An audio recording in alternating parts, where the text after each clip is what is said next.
Howdy, howdy, howdy. What's going on, everybody? How you doing? How's it going? Y'all doing good? Y'all doing good? Put the track back on there because we're going to wait a minute. See if anybody shows up for the good old news roundup. Yep, news roundup, y'all. So, this is what, the 15th? Roundup. There we go. Time stamping. First time stamp. We're good. Good, boys. How y'all doing? Y'all doing good? Good. Good, good, good. All right, everybody. Welcome again to another episode of the Crowdsourced News Roundup. I am your host and moderator here, Cypher, and we have a lot of good news to cover. Well, a lot of news anyways. Don't know if it's all good. Some of it's bad, some of it's good, some of it's funny. That's what we do here every Thursday at starting roughly around 8 p.m. Eastern Standard Time. We go about till roughly 10 p.m. Eastern Standard Time. So before we get into news, a little bit of an announcement. Tomorrow we are supposed to be debating counterpoints, aka Connor, on who threw the first punch in the latest culture war. Who's responsible for the tit that's receiving the tat for, so to speak. So we're going to be talking about that probably for about an hour, if I had to say, guess about how long we were going to be doing that for. Might be a little longer. I don't know his schedule. But we're supposed to be doing that tomorrow at, I think it's 10 p.m. Eastern Standard Time. I'll have to double check that, though. Actually, I'll double check that right now. I can just go to my calendar. Or I can go to Twitter, make sure that I'm right about the time on that. We're going to check that real quick before we get started. Let's see here. It's 10:30 Eastern Standard Time. So tomorrow night, 10:30 p.m. Eastern Standard Time, we'll be debating counterpoints. So before you all get into the news roundup, you can still follow me on Twitter at CrowdsourcedPoll. We are also building our Discord community still. Please join us on the Discord server. It's also where you can get a hold of me fairly easily, as Twitter doesn't seem to be my bag anymore. That's not just because Elon Musk bought it. It's because Elon Musk bought it and then called a former employee a pedo, which we might get into tonight. Or at least insinuated that he was. And hey, if you're watching on YouTube, go ahead and smash that like button right now for this. It really does help us out. All right, let's go ahead and get into it, though. All right, let's go ahead and get into it.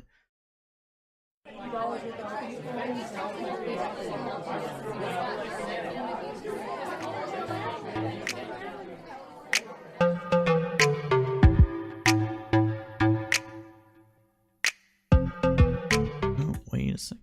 All right. Man, it's been making me sign into all my things again. I hate that. If you got questions, we have answers.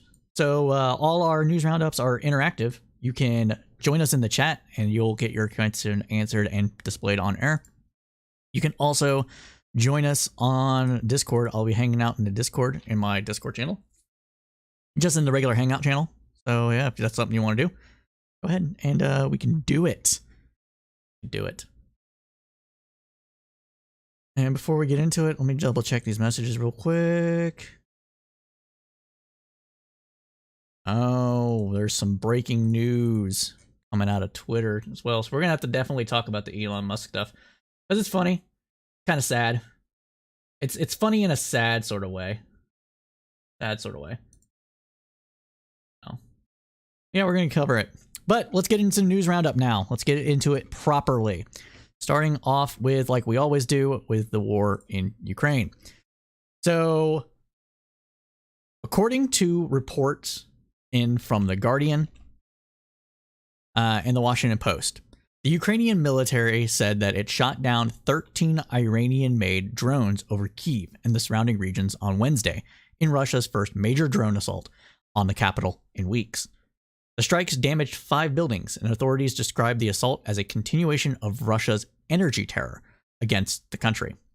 Ukraine is experiencing a significant deficit of electricity due to Russia's strikes on the country's energy infrastructure, the national grid operator said in a Telegram post. Winter weather, particularly snow and ice, has further complicated matters, it said. The United Nations Children's Agency, UNICEF, said almost every child in Ukraine is without regular access to electricity, heat, and water in biting winter cold amid the Russian attacks. Ukrainian energy authorities will initiate rolling blackouts in all regions of the country in the coming days.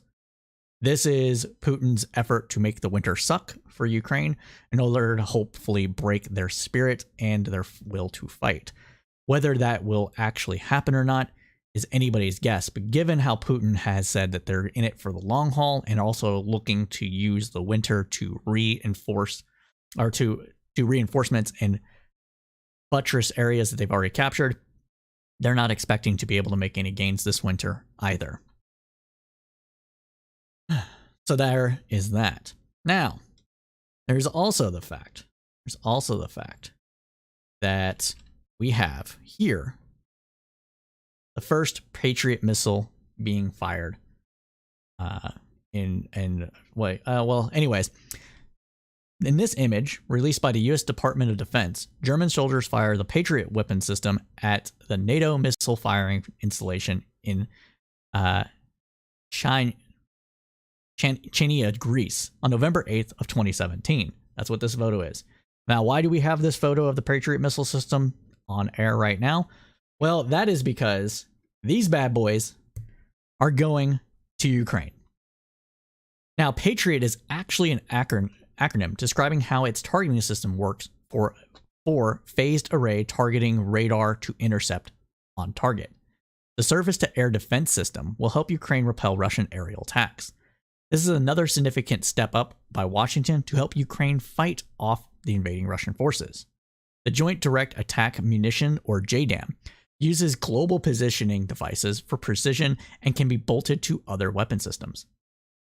U.S. officials told CNN that Patriot missiles could be delivered in a matter of days after the repeated Russian barrages against Ukrainian cities. The Patriot would be the most advanced surface-to-air missile system the West has provided to Ukraine thus far. The system will give Ukraine vital new strength to defend its cities against missile attacks and illustrates that the Kremlin's grinding effort hasn't eroded Western support for Kyiv's cause, military analysts said. After a flurry of stunning Ukrainian victories on the ground, the news also hints at a recognition that conditions have shifted the war's focus to the air as winter has set in. According to the U.S. Army, Patriot systems typically require crews of up to 90 to undergo at least 10 weeks of training, although as few as 3 soldiers can fire it if necessary. Quote, "The political message to the Russians is that they can't continue destroying Ukraine's infrastructure with impunity, which is what Putin does every day. They can't do that without the West delivering better and more sophisticated weapons to the Ukrainian military," said Jonathan Ally, an associate director at the Royal United Services Institute think tank in London. Russia warned the U.S. that if it sends Patriot missile systems to Ukraine, it will consider the move a provocation that could lead to unpredictable consequences. Okay. Yes, I mean, I get it because these systems are really good at air defense and can be used in other ways as well. And it's also part of like the whole strategic missile shield of Europe. So it's kind of like pulling them into NATO in more ways than what had previously happened prior to the war. But, you know, you invaded, so get fucked. That's what I'm saying. Honestly, though, like a lot of people are trying. The pic isn't showing. Did not click. Oh, ha ha ha. There it goes. Well, there's the Patriot missile, everybody. I've been talking at a black screen. Pro streamer moment. Anyways, sorry about that.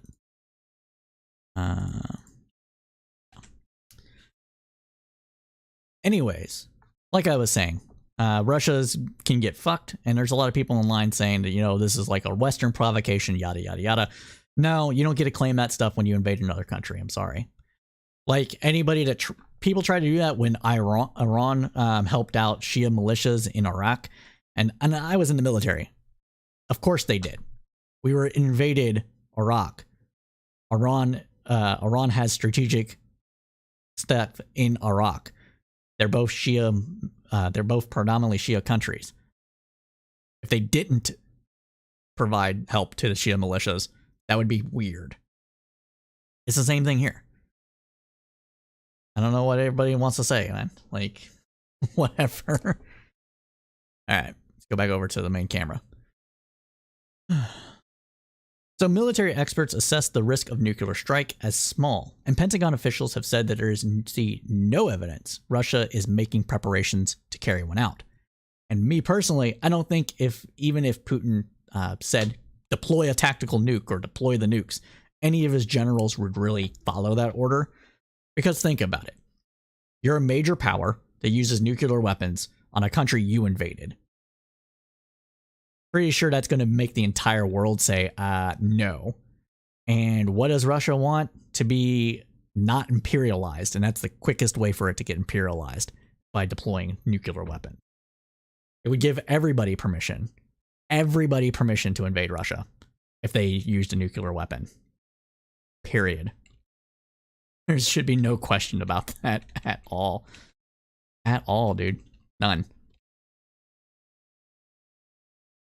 Now, the threat may be reduced further, though, after Putin told Russian journalists on Wednesday that Russia had not gone mad, quote unquote, on the issue of nuclear weapons and was aware of the serious implications of their use. Again, they know they'll be imperialized if they use nukes.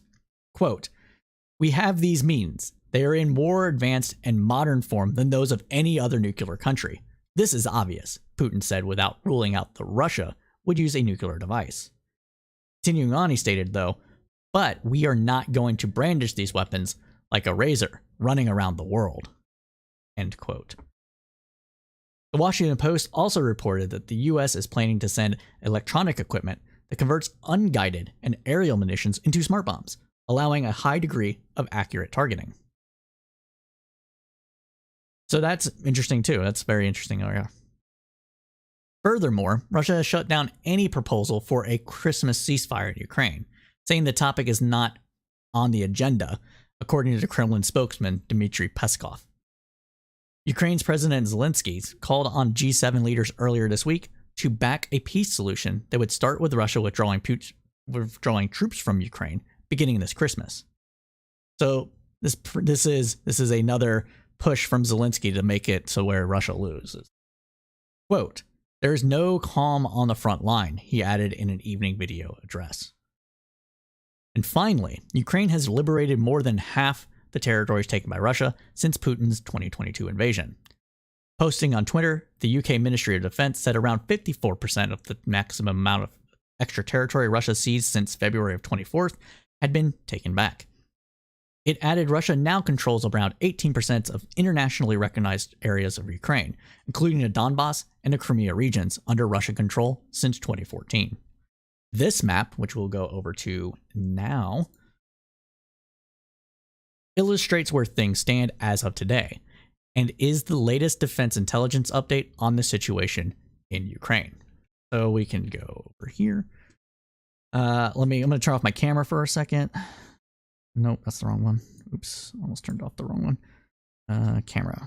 There we go. Turn it off for a second so you can see it. Actually, we'll turn it. Yeah, we'll just turn it off. So you can see over here on the east, we got the Donbass region right here. All right. This is Crimea Peninsula. This is the bridge that they used to take it. This little, well, it's not really a bridge, but you know, the strait they used to take it. And this is where all the strategic ports are into the Black Sea. Okay. And there's other ports around here, Mariupol, this, that, whatever. Oops, didn't even remove that.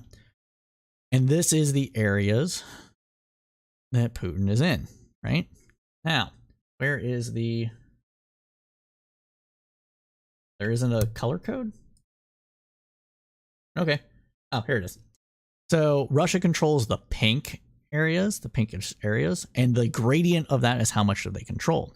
Contested areas are the little slash lines. This is where they've been moving into here. I think you can see my mouse. So from the west into the east. And these are where the new front lines are. The new front lines are where these hash marks are.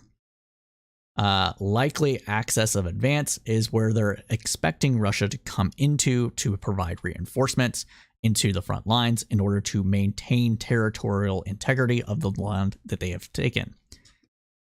I think that's pretty clear. Here, I can turn my camera back on now. No, it's not covering it. So yeah, I think this shows a lot of information here. Of obviously, they're primarily within the Donbass region. And they're sporadic throughout the rest of it, and then of course Crimea down here is all taken over, right? So if Ukraine decided to try to cut off Russian access to this area, you could see where they might attempt to do so, which is on these two front lines. That's where we're at. But with that, we are done with our updates for Ukraine. So if you're just now joining us, welcome. This is the Crowdsourced Politics News Roundup. We do this every Thursday, except on holidays, so we're not doing it next week. Every Thursday, again, at 8 p.m. Eastern Standard Time to roughly 10 p.m. Eastern Standard Time. We'll stream these live to Twitch and YouTube, and then chop them up to give segments for people that miss the live shows or do not like to use Twitch or YouTube when they're live. We also do another podcast called Cipher State, which is a foreign affairs and foreign policy focused podcast with our good friend Tiberius D of Geopolitics with Tiberius D, as well as other guests when we can get them in. That show is typically done on Sundays, but we've been bad the last month due to the holidays and needing to re-coordinate about what kind of topics we want to talk about. So that show is on pause until the new year.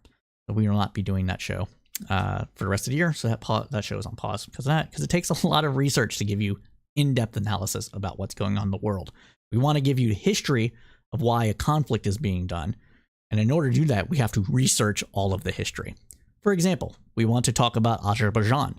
In order to talk about the Azerbaijan conflict, we have to research the Azerbaijan and Armenia conflict in a more robust manner than simply being like, this is what's going on. What do you think? I don't know. Right? So that's what we got to do. So that's what we're planning on it. So yeah, that's it. That's us in a nutshell. So we're going to continue on after we get a drink of water.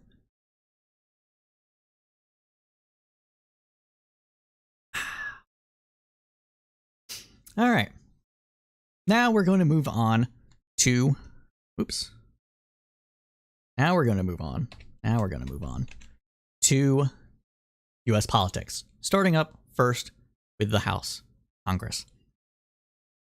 So the National Defense Authorization Act, or the NDAA, one of the two must-pass bills before the 117th Congress ends on December 31st, was passed by the House late last week. This bill passed with significant bipartisan support. Democrats had 174 yes votes and 45 nay votes, and Republicans had 176 votes and 35 nay votes, and 2 not voting. The NDAA includes an approximate $817 billion top line for the Department of Defense and has another $30 billion for funding for the Department of Energy for nuclear activities. The Department of Energy is the department in charge of the nuclear arsenal, as well as disposing of its waste and that sort of thing. So that's why it is there. The nearly 4,000-page bill includes a 4.6 pay raise for service members and for civilian workers for the Department of Defense. That's a pretty decent pay raise. Doesn't include all the inflation that's been happening, but some of the inflation stuff is actually captured within cost of living allowances and adjustments therein.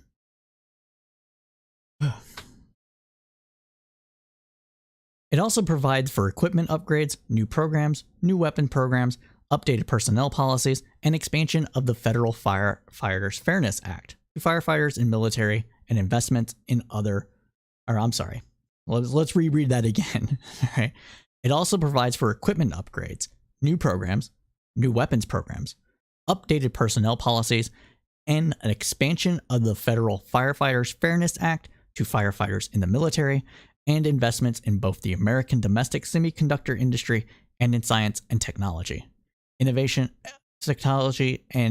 technology and innovation, among other items. Part of the bipartisan effort for the bill was a secession by Democrats to include a provision rescinding the COVID-19 vaccine mandate for military members. It's really sad that politics has infected vaccine mandates. There's I don't. This is something I just don't like, man. All right, so if for people who don't know, all right, I was in the military for 7 years, and I got all kinds of shots because I deployed.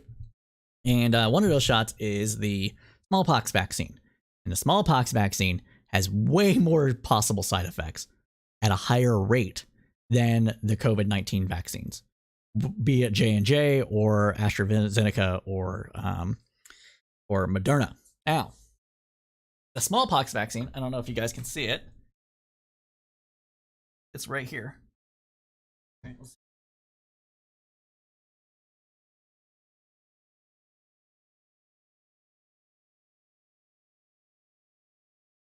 Yeah, right.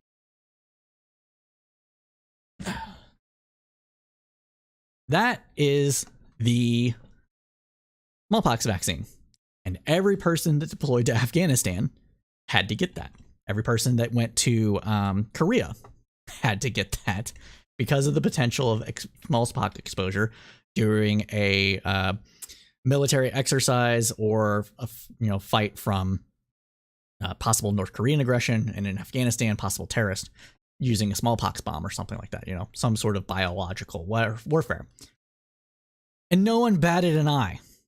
But God forbid a new vaccine comes out and people get all worried about it, and it becomes a political issue where people in uniform can't trust their superiors to have their interest at heart and protect them from possible harm with vaccinations. So for me personally, and this is a big personal for me, all right, is that I don't think the people that refused this vaccine should, I think they should be still removed from the military, to be honest with you. But I don't think they should lose their pensions or be other than honorably discharged, right? I think that should be the thing here. That should be the thing with that, right? It should be similar to like failing your physical fitness test. Military people know what I'm talking about. There's been people that have failed their physical fitness test on purpose to get discharged quicker. It's actually a fairly common thing, believe it or not, where people just like bomb the run. They just like walk it for whatever reason, and to get out quicker, because you fail like 2 or 3 and you can get out. Like if you're a 4-year contract, they can kick you out in like 6 months on that, especially if there's not a need for military personnel. And I think it should have been the same thing. You should be like, you're going to get this vaccine. No. Okay. 6 months later, you're, up to 6 months later, you're gone. And you shouldn't have your benefits taken away. You shouldn't lose your pension. You should be allowed to medically retire early, like those sort of things. But I don't think it's actually bad that people were kicked out for this, because it's showing that you don't trust your military personnel or your political personnel, your commander in chief, to have your best interests at heart with this vaccine. It's not this super experimental thing. And I don't see why people are like, oh, you're licking boot and you're like, you just do what you're told like a mindless drone. I'm like, no, this is about good order and discipline. And it is about having the ability to trust you to carry out your duties that are constitutionally acceptable, and you trusting your leadership to have your back. All 3 of those things are broken if you don't trust the vaccine and feel like you should not have to take it. Not just trust the vaccine, rather, but not trusting the vaccine, and at the same time not willing to take the word of your superiors that the vaccine is safe. That means you don't have trust, right? So how can we expect you to follow orders properly? Why would you want to be in the military if you don't trust your superior leader, or your not superior leadership, but your upper leadership echelons to have your interest at heart, to be protected? I don't think you do. And that's why I don't agree with the things that have been said online about this. But I guess that's a part for another day, because we do have to go continue on. Now, 8 House passed NDA provisions pertaining to extremism in the U.S. military or American society are also included. Most of the discarded provisions that the House included in its initial version of the NDAA sought information about the threat posed by groups such as domestic terrorists, criminal gangs, and organizations committed to advancing white supremacy or anti-Semitism. Usually those go hand in hand. If you're a white supremacist, you're going to be an anti-Semite. Just saying. But, you know, you don't have to be white and hate Jewish people. See Kanye, right? Of the 8 provisions, 7 were completely removed from the bill, though. Let me say that again. So, of the 8 provisions, 7 were completely removed from the bill.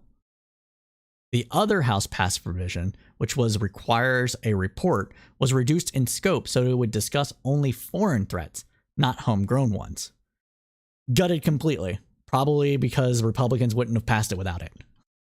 Like, are you kidding me? I mean, with it, wouldn't pass it with it. Like, are you kidding me? The military is a microcosm for everything that is within the United States, and it has, generally speaking, just because of the type of people that are more inclined to join the military, a more right-wing bent. Doesn't mean they're crazy QAnon conspiracy theorists or white nationalists or Nazis or anything, right? It just means that overall, the military is going to bend more conservative. And so, if there's a problem within conservatism itself, with white supremacy, anti-Semitism, Nazism, fascism, or what have you, those problems will exist in the military. And not only that, people do join the military in order to get the military training, to bring that training back home to other groups. While I was in the military, there was a couple of things that happened where it was kind of seen that some of the people that had joined actually joined so they could take that information they gained from the military back home to train their people for gang warfare. I'm not making this up. They joined the National Guard, went to boot camp, got training in military tactics, then went to AIT to get training in whatever, like usually advanced combat tactics or maybe like intelligence reporting and collection, and they took that knowledge with them after being trained and disseminated it across their network. Why wouldn't you want to root that out? I don't get it. Unless it's all politics, baby. You don't want to have your people found out. I don't know, just a thought.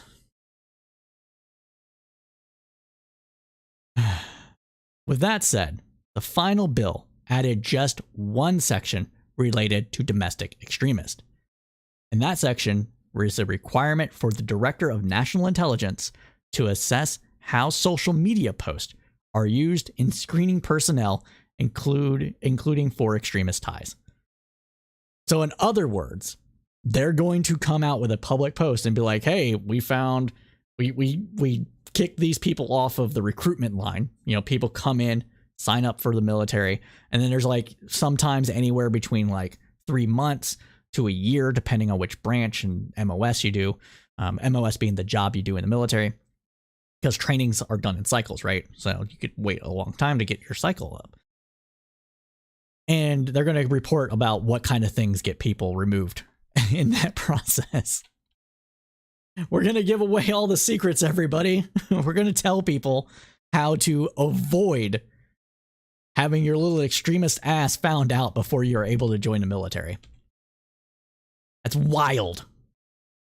It's what the fuck? Jesus.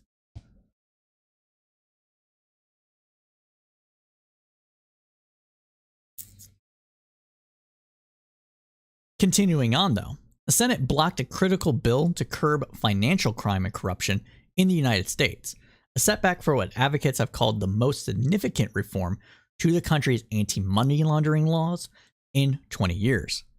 The Enablers Act would require trust companies, lawyers, art dealers, and others to investigate clients as well as the sources of money and other assets that are moved into the American financial system. A bipartisan group of lawmakers introduced the Enablers Act last year, citing the Pandora Papers, a collaboration by the International Consortium of Investigative Journalists and the Washington Post and other media organizations.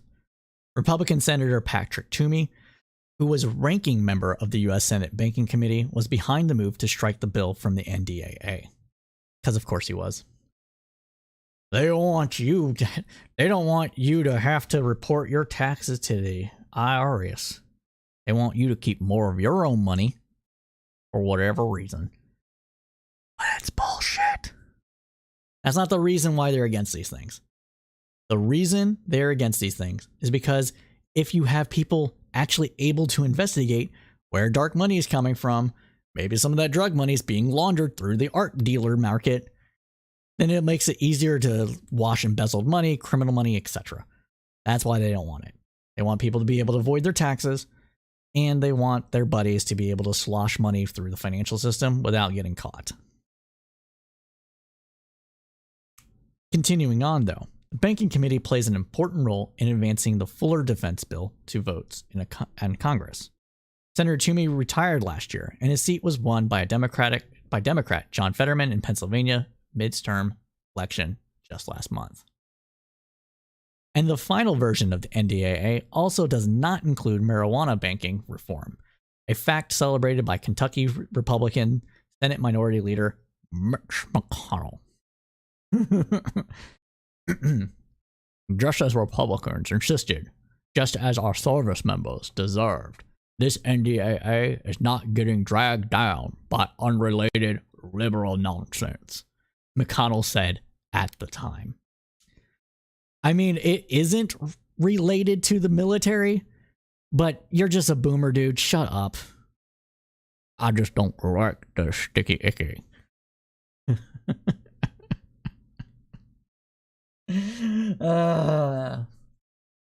Shut up, McConnell, please.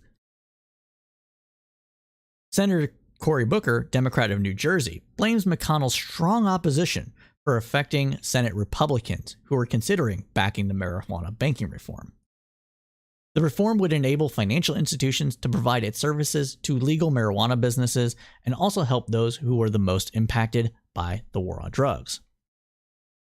Now, I think if you gutted out the provisions that would help people that were impacted by the war on drugs, just say it was just a straight banking, hey, banks, you can make money off of weed now, go at it.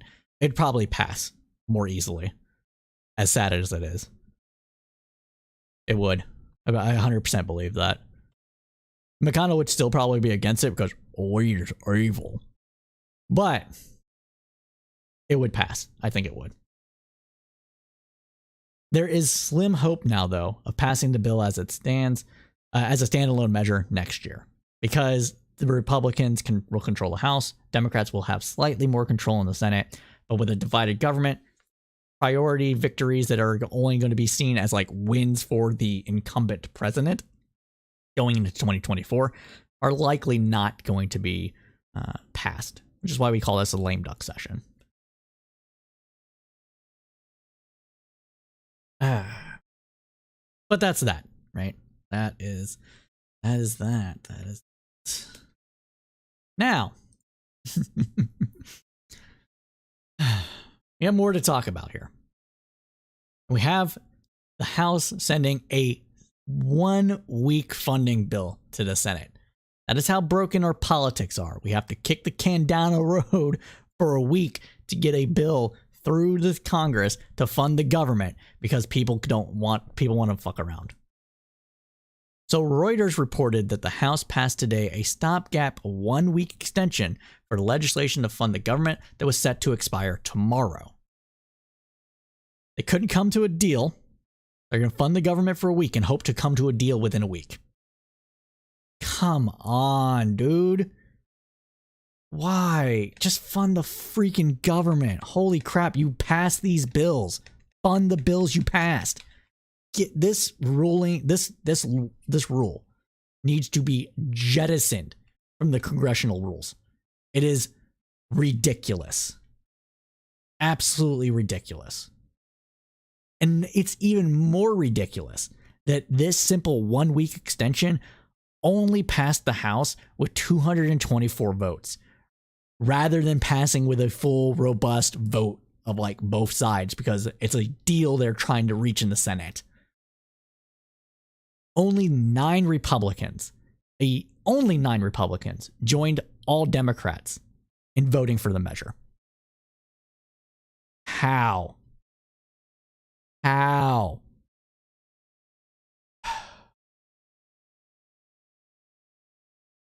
So top congressional negotiators announced on Tuesday's agreement on a framework for the full year's omnibus bill.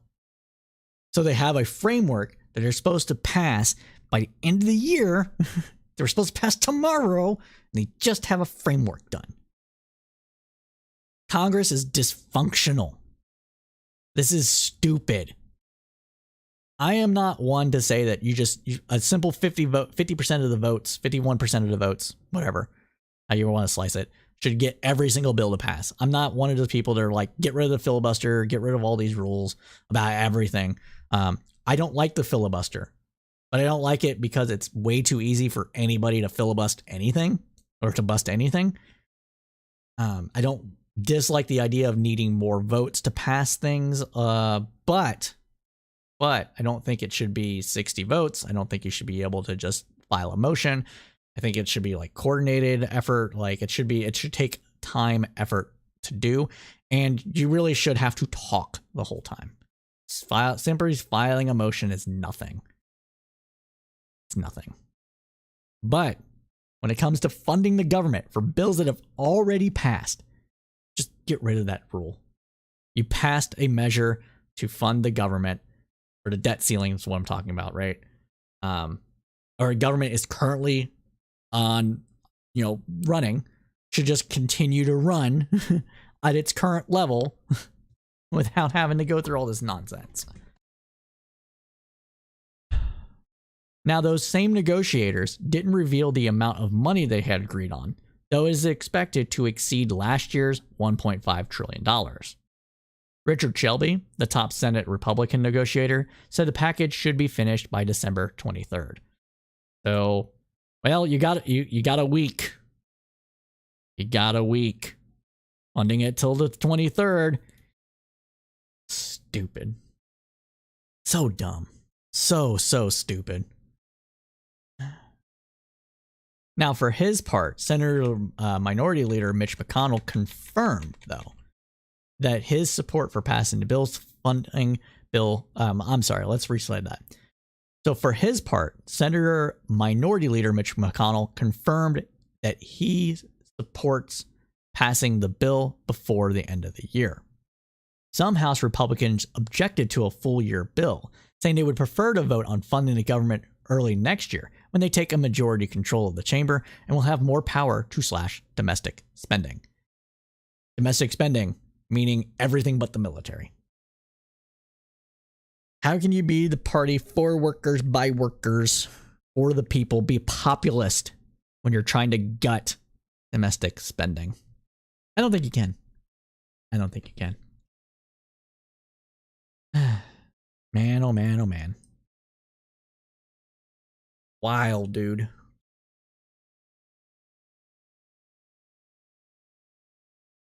And what else? What else we got here? Well, we also have talk about the January 6th committee final hearing. So the select committee of the January 6, 2021 investigation into the insurrection will close its 18-month investigation with a final hearing this Monday at 1 p.m. Eastern Standard Time. Let's say that again. Sorry, trying to get this up. So the Select Committee on the January 6, 2021 insurrection investigation will close its 18-month investigation with a final hearing this Monday at 1 p.m. Eastern Standard Time. The hearing could include new evidence never before made public. The committee announced that most of the final report will be published on Monday in time for the hearing, earlier than the original planned Wednesday release date. Quote, the January 6 committee chair, Benny Thompson, tells reporters the panel aims to get the parts of the final report being released on Monday to the printer by noon today. Axios Andrew Scholender adds. Continuing on, quote, you'll get all 8 chapters and the executive summary on Monday, Thompson said. Scholender reports. Attachments will be released by Wednesday. So in other words, the addendum and things of that nature. The committee is expected to make criminal and possibly other referrals at the hearing. Axios reports Chairman Thompson says that there could be 5 or 6 different categories of referrals, including to the Department of Justice, the Federal Elections Commission, and the House Ethics Committee. Earlier this week, Politico's Kyle Cheney reported on the referrals, saying that it could also include bar discipline. Thompson said any referrals would include supporting evidence that would lay out the committee's case, which will matter far more to the DOJ than the referral itself. And that concludes our talk about the House. So we're going to go now to the Senate. Going to the Senate now. So Bloomberg reports on a Senate bill that could cut Huawei's technology company and other foreign firms from the world's largest financial system in the latest attempt to curb China's technological ambitions.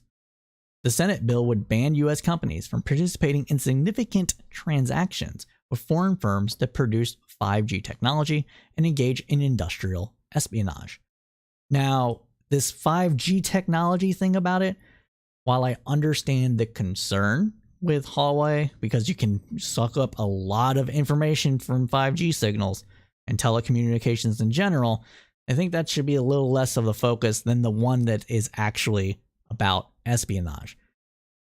We don't want to necessarily, outright destroy China's market in this, or try to, but we do want to be able to say, hey, there are these things that are a little sussy over here, a little sussy-wussy, and get people to not necessarily buy them, especially in light of the SolarWind hacks and the zero-day exploits that China has done with its corporate espionage, as well as its microchip hardware integrated hacking, which is you put little transmitters. I think, it was literally the transmitter they put on these chips was like literally about the size of this pin, this lead. Little transmitters that sucked up data and sent it to China. So those things are actually important, but I'm not so keen on just the 5G technology in general. But we have to continue on. So the legislation comes amid broad support in Washington for finding ways to curb China's influence and Huawei in particular. Last month, the Federal Communications Commission, the FCC, barred Huawei and other telecommunications. Let me start it over. Last month, the Federal Communications Commission, the FCC, barred Huawei and other telecommunication firms, including ZTE Corp, from selling electronics in the U.S. on grounds they pose risk to data security. And they do. They do. Full stop, they do, because of all those things I mentioned earlier. Additionally, U.S. lawmakers are seeking to ban Chinese company-owned video app TikTok outright, which the FBI has warned could control millions of users of software, steal information, launch hacking attacks, or conduct influence operations. So this one's a little bit weird, okay? This one's a little bit on the weirder side, the TikTok stuff. I do not have TikTok on my phone. I do not have TikTok on my phone because it does have access to all of your geolocation data and everything else. It's like a lot of the stuff that Facebook used to do. Well, TikTok is doing that stuff. And you can't get around it. There's no way to be sure that you're getting around that like you could with turning it off with Facebook or Twitter or Instagram or all of those other companies. But with the launching hacking attacks or conduct influence operations, that's true of pretty much every single social media company. Influence operations are just a fact of life. I don't like them. Okay, don't get me wrong. I think that they're bad and we need to do more in order to stop those things. We need to do more to make sure that people are actually people when they're online, not necessarily who they specifically are. So like, hey, I'm Cypher. My name is also Anthony, right? Like you don't need to know that I'm Anthony for me to be okay with this stuff, if you get what I'm saying. But you need to know that I'm a person, okay? When I engage online, I'm not just some bot or a guy controlling 500 accounts. I think there's stuff there we need to do, okay? And the access to that information that TikTok does, lots of other social media companies are doing that too. So if we're going to say, hey, we're going to ban outright TikTok because of these fears, maybe we should just make it to where those fears no longer are necessary by regulation. Similar to what the EU did with the GDPR. I think it's GDPR. Yeah, GDPR, which is the General Data Protection Regulation, which allows people to be in control of their data, delete data through request, simple request, in order to have all their personal data removed from a platform. I think that's the road that we should go down if we're going to do these things like banning TikTok. So I'm not there with banning TikTok. And it's especially funny since TikTok, like teens, the Zoomers, the Gen A, whatever they're going to end up being called. I'm not calling them alphas. Stupid. I understand that Z is because this is the last generation, like millennials or Generation Y. Like, I'm not calling them alphas, okay? Not doing it. We're going to come up with a nifty little name for y'all. All right? Like I said, millennials for me, and fucking Generation X became the Xers because of fucking music in the 80s, right? And boomers are because they boomed.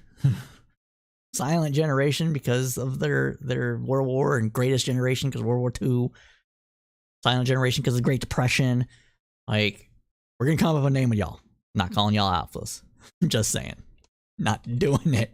We're not doing it here. But that's where I'm at with this. I'm not down for banning TikTok. I'm just not. Now, I will say this though. If TikTok does get banned, right? All those users are just going to migrate to another platform. And there's ways that the US could do this to where all the data and information about TikTok stuff are hosted in a US subsidiary of the company with very very strident, strict rules about how that data is accessed and shared outside of the United States. I think that might be a route that this could go down. But if they're just going to be like, hey, we're just going to ban it, ain't me, son. Ain't me. Now, continuing on, though, we're going to talk more about this because there's a lot of it to talk about. This is a whole other segment here. And we're going to talk about what they're talking about. So, talking about banning TikTok, it's called the No TikTok on Government Devices Act that was introduced by Senator Josh Hawley, a Republican of Missouri, has just crossed start that over. The No TikTok on Government Devices Act that was introduced by Senator Josh Hawley, Republican of Missouri, has just crossed a major milestone. Members of the U.S. Senate have unanimously voted to approve the bill, which will ban the TikTok app on all government-owned phones and other devices. This, my friends, is a perfectly reasonable request. Why is that? Because of all the stuff we just mentioned above. Members, its approval emphasizes authorities' concerns about the app. Its approval emphasizes authorities' concerns that the app's China-based parent company, ByteDance, could share information gathered from U.S. users with the Chinese government. Just last month, FBI Director Chris Wray warned lawmakers that the Chinese government could use TikTok to launch influence operations. Everybody can use social media to influence everything. Again, everybody's doing this. There's ways to stop it. Banning the platform ain't it. Or to technically compromise millions of devices. That's true.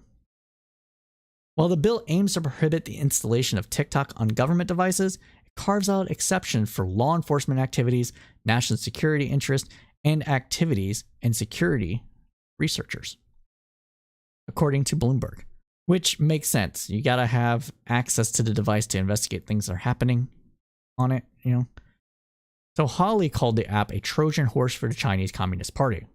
Okay, we get it. You don't like communists. You don't like the lefties. We understand, Holly. We get it. It's fine. Fine. I don't like communists either. But we know that's just a dog whistle. Dog whistle for hating lefties in general.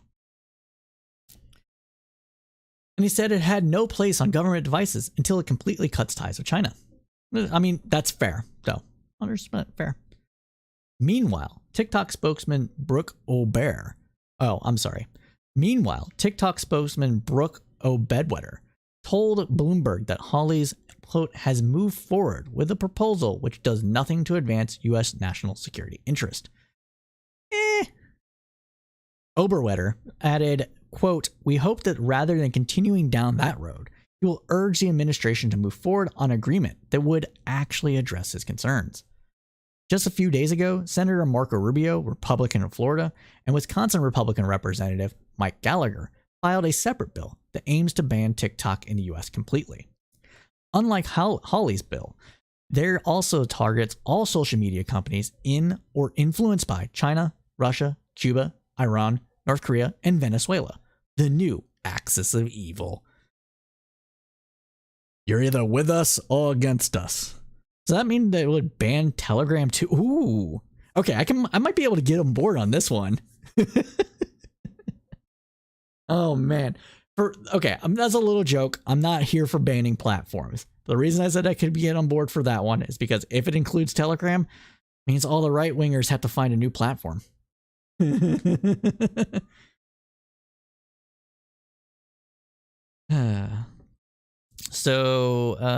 Meaningful action. Yep. Rubio criticized the administration for having not yet to take a single meaningful action to protect American users from the threat of TikTok. Sure, buddy. Sure.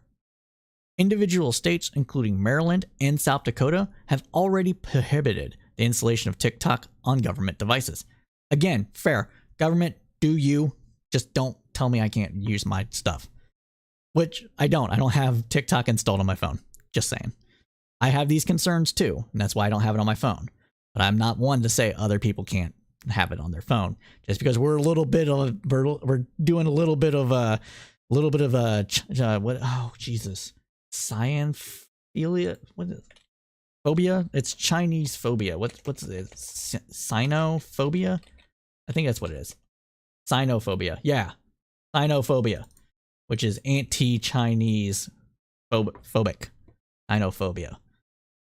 I'm not down with this, okay? And Sean, I see your comment. We'll get to it in a minute. Now, as for Hawley's bill, the U.S. would still have to approve it before it can become a law. The bill will expire on December 31st as the 117th Congress ends, which means it has to be resubmitted. All right, what is this thing you talk of, Sean? Am I going to get to it later? Let's find out. Let's find out. It was on the domestic politics. Popular. Oh, wow. Yeah, we're going to cover that. Oh, wow. Okay, we're going to cover that, Sean. Thank you. I will put your comment up. Jesus Christ. All right, everybody, we're going to have to talk a little bit more about Elon Musk than we were expecting. Just saying. But we have to continue on with the Brews Roundup with the order that it is in because I don't want to slow down. All right. And Democrats. So we also have some celebration from some Democrats today. So CNN reported that Biden and Senate Democrats confirmed 97 Article 3 judges over the last 2 years, including a Supreme Court justice, 28 Circuit Court judges, and 68 District Court judges, according to the White House data. There are no signs that the pace, notable in both the scale and level of diversity, is going to slow down in the next 2 years as Democrats prepare to expand their majority by a seat. Quote, you can be sure that judges will remain a top priority in the Congress to come, Senate Majority Leader Chuck Schumer had said. Biden pledged during his presidential campaign not only to make nominations a priority, but also to pursue nominees who brought both personal and professional diversity to the bench. As Congress nears the end of the year, the number tells the story of extensive effort to rapidly put their own mark on a judiciary shaped by Biden's predecessor, Trump. Biden's appointments surpassed Trump's tally of 85, which was secured with Senate Republicans in the first half of his historical transformational effort to reshape the federal courts.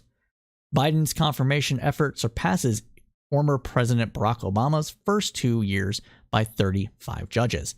Now, part of that reason is because they could still filibuster judges during Obama, and that's what was done, and hence the nuclear option to make judges not have to have more than 50 votes to be confirmed was enacted in the Senate rules.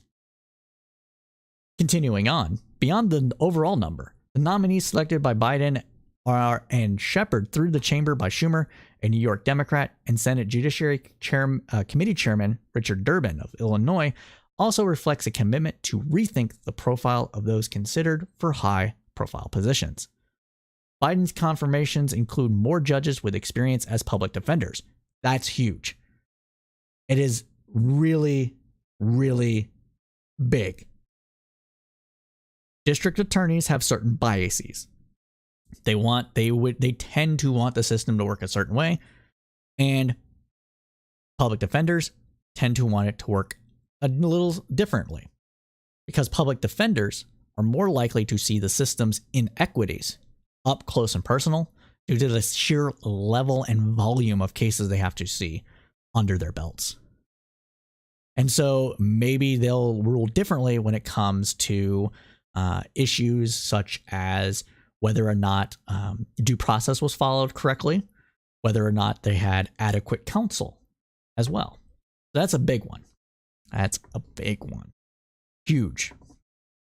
And it is more public defenders than all prior presidents combined. That's wow. Wow, dude. Holy crap. Also, the composition of Biden's nominations has skewed heavily towards people of color, and that reflected in the confirmations, making up to 67% of the group. Hey, we just happened to find the best judges. They all happen to be people of color. Whatever, right? Balancing act here. Good. That's also good. Again, different life experiences tend to have different impacts and ways to view things, and this is good for the overall composition of the court. Biden's overseen the confirmation of more women to the federal bench, 74, than former President Donald Trump secured in 4 years in office, and former President George W. Bush in all 8 years of his presidency as well. Biden's first opportunity to put his stamp on the Supreme Court, Ketanji Brown Jackson, is a black woman and the 11th black woman confirmed to the circuit court judgeships, are 3 more than all of his predecessors combined. Quote, "We've never seen a class of new judges that brings so much diversity, variety, and dynamism in a single 2-year stretch," Schumer said this week. And of course, it's not just the diversity of demography that matters. In the last 2 years, the Senate has confirmed more civil rights lawyers, public defenders, election attorneys, immigration lawyers than we typically see in this chamber. End quote.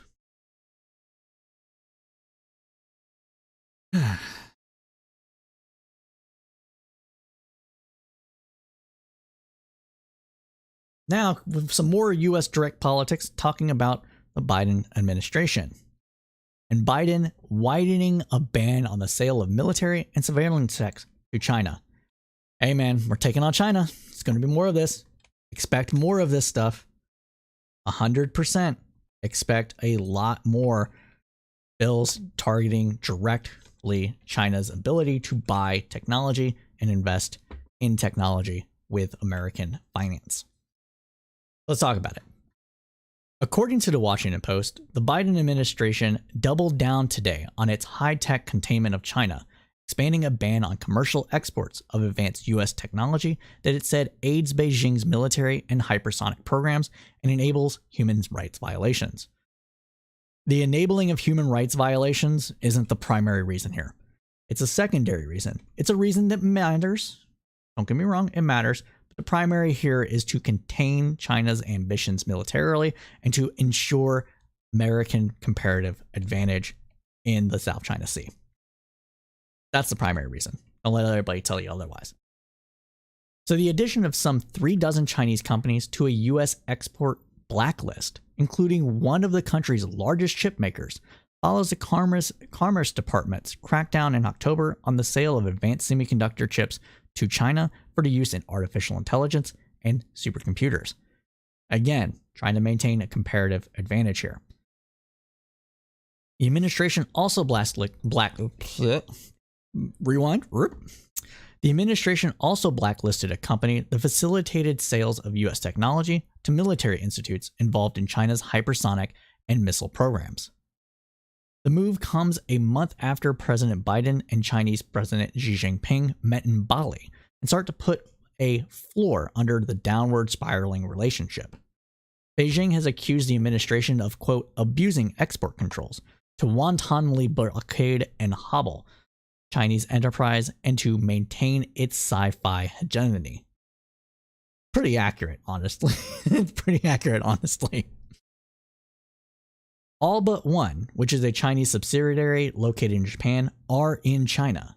And significantly, 21 of those newly listed firms are also being hit with a further control, known as the Foreign Direct Product Rule, or FDPR, that bars foreign companies from selling to the Chinese entities goods that are produced with American technology or equipment.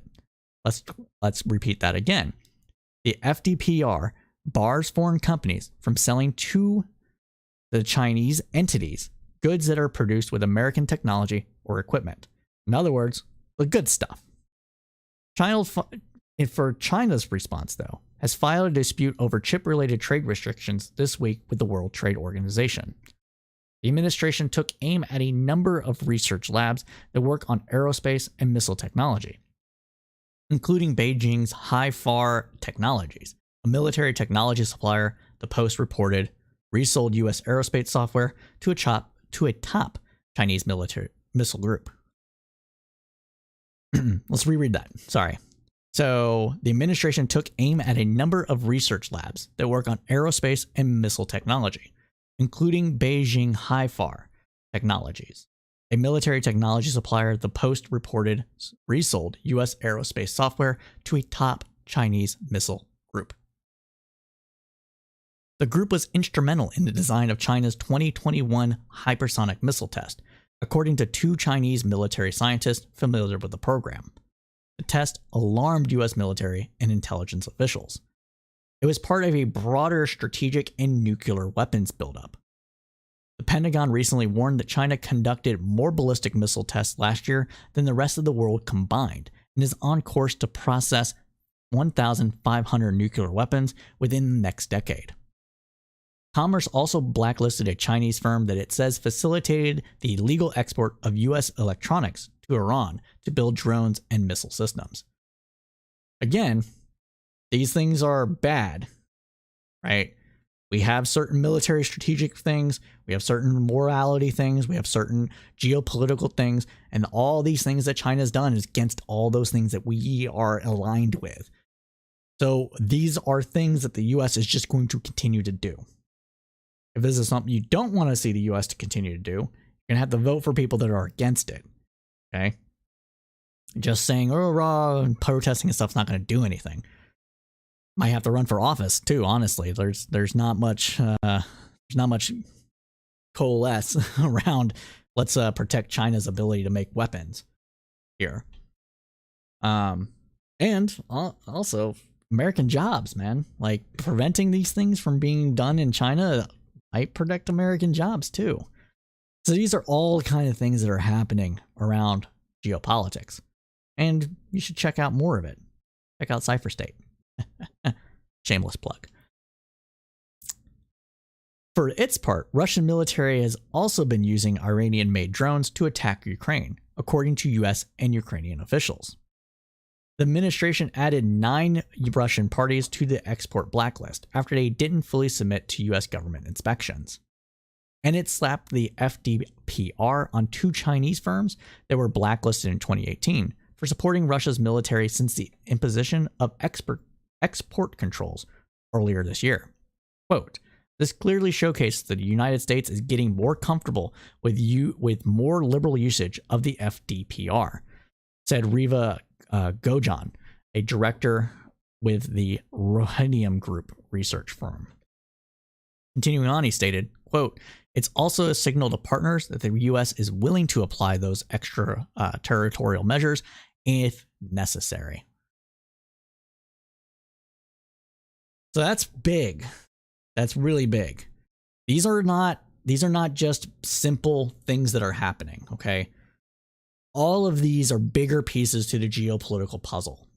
All of these things about chip manufacturing in the United States in order to ensure that we do not have our own chips in our own systems compromised through zero-day exploits, or making sure that there aren't embedded exploits within the hardware itself, which is almost impossible to detect. Are important things. They are strategic. They matter. Those are things that we can say that are good things to do. Even if you're a laissez-faire, free trade person, you probably don't want to see your military equipment, your military technology, or government technology having parts that are easily exploited by other countries, foreign adversaries. Everybody got really pissed off when the CIA got caught snooping in on other people through a exploit within Skype, right? Makes sense. Those things make sense. The other stuff used to contain China's advances is in order for the United States to, again, maintain its comparative advantage. And those are a little trickier. Those are a little like, I don't know, you're stopping another country from being able to build up itself and like surpass you. Those are in the gray area of like whether or not this is good or not to do. But it's perfectly fine for strict military side of it. And because the Chinese government is so embedded with these companies, it makes it a little less gray, a little more black and white than what it is in the United States. At least in my opinion. But again, this is to maintain comparative advantage, and this other stuff about morality and what have you is kind of a little bit of just not talking out both sides of the mouth, but this is more about not lying, but playing up other things that aren't as important to what's being done. And that concludes that segment. All right. So, what else do we got here?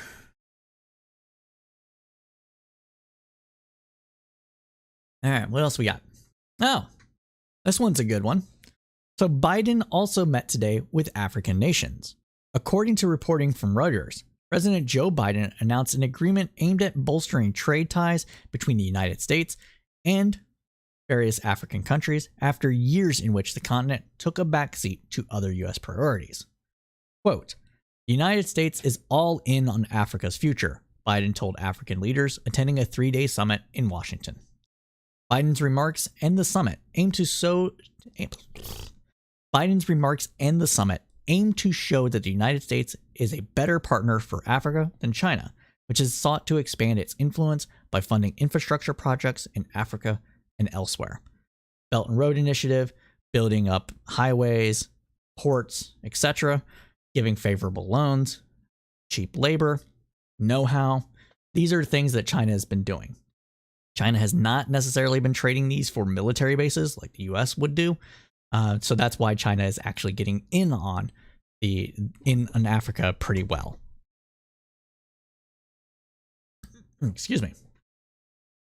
So Chinese trade with Africa is about 4 times that of the United States. And Beijing has become an important creditor by offering loans with less stringent conditions than Western lenders. Biden said a new U.S. agreement with the African Continental Free Trade Area will give American companies access to 1.3 billion people in a market valued at $3.4 trillion. He listed companies that had made deals at the summit, including General Electric Company and Cisco Systems. Quote, "When Africa succeeds, the United States succeeds. Quite frankly, the whole world succeeds as well," the president said. Delegations from 49 countries and the African Union, including 45 African national leaders, are attending the 3-day summit, which began on Tuesday, the first of its kind since 2014. Washington will also add its support for food security and climate change. Food security is very important, too. It's part of a renewed push to boost ties with a continent the U.S. interests have been challenged by China's security ambitions and trade, investments, and lending drives. Let's reread that. It's part of a renewed push to boost ties with a continent where the U.S. interests have been challenged by China's security ambitions and trade, investment, and lending, and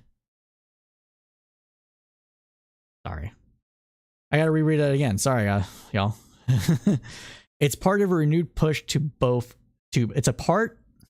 it's part of a renewed push to boost ties with a continent where U.S. interests have been challenged by Chinese security ambitions and trade, investment, and lending drives. By contrast, Beijing has held its own high-level meeting with Africa every 3 years for more than 2 decades. Biden is expected to announce his support for the African Union joining the G20 group of world's largest economies as a permanent member during the summit. U.S. Trade Representative Katherine Tai told African counterparts on Tuesday she wants to improve the continent's U.S. trade preferences programs to boost investment. NASA Security Advisor Jake Sullivan said Washington will, quote, bring to the table and commit $55 billion to Africa over the next 3 years. African leaders called for more investment from U.S. companies and agencies to take advantage of Africa's vast land resources and young population. Various countries in Africa, specifically Nigeria and Ethiopia, are some of the youngest countries in terms of age demographics in the world. Quote, instead of exporting commodities, the U.S. should find an opportunity in investing, Kenya's President William Ruto. Read it again. Instead of exporting commodities, the U.S. should find an opportunity in investing, Kenyan President William Ruto said.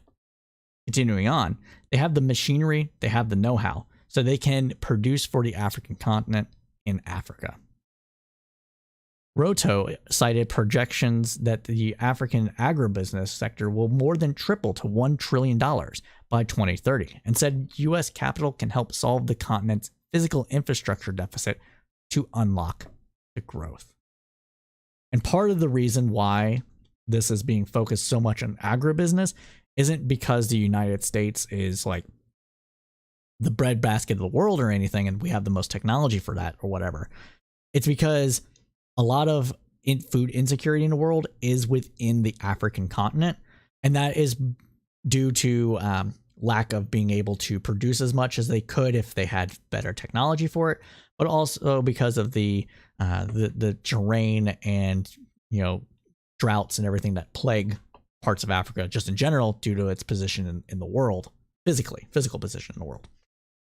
And so if they were able to get help in this and investment in this, they could export more food to the world and increase global food security in general, and specifically within their own countries. Part of the reason why you see investment in Africa, especially along the eastern coast, is because a lot of Middle Eastern countries have poured a ton of money into buying land specifically to grow food for their own people for export from Africa to the Middle East. And that can cause some strategic problems in the world because you're having exporting out of African countries, Libya, for example, Morocco, Nigeria, etc., into the Middle East, and while there's famine and stuff going on within those countries. So it's one of those situations where this is actually going to benefit anybody and the United States. And so the United States should get involved in it and help it along in a way that benefits everybody. Just saying.